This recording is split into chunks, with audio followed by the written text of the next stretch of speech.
మరి అంత ఇంటెన్సిటీతో పెయిన్ వచ్చినప్పుడు వీళ్ళు పనులు వేస్తారు. చూసారా, ఇలాంటి సివియర్ పెయిన్ మీరు జస్ట్ 5 minutes కూడా ఓర్చుకోలేకపోయారు. కానీ అదే పెయిన్ని ప్రతి నెల ఏళ్లకేళ్లుగా అమ్మాయిలు ఫేస్ చేశారు, చేస్తున్నారు. పీరియడ్స్ అంటే ఏదో జస్ట్ డిస్కంఫర్ట్ కాదు, ప్రతి నెల వచ్చేదే కదా, ఓర్చుకుంటే ఏమవుతుంది అని తీసి పడేసేది కాదు.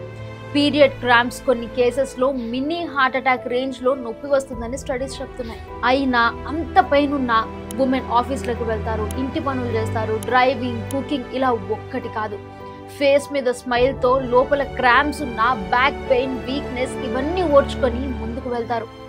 నేను ఈ వీడియో ద్వారా చెప్పేది ఒకటే, పీరియడ్ పెయిన్ను సపోర్ట్ చేయకపోయినా పర్లేదు, దయచేసి దీన్ని తక్కువ చేయకండి, పెయిన్ను నార్మలైజ్ చేయకండి. పీరియడ్ పెయిన్ అనేది హెల్త్ ఇష్యూ, ఎక్స్క్యూజ్ కాదు. జోకులు వేయకండి.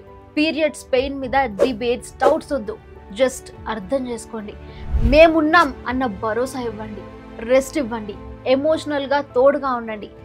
పెయిన్లో ఉన్న వాళ్ళకి కేరింగ్కి మించింది మరొకటి లేదు.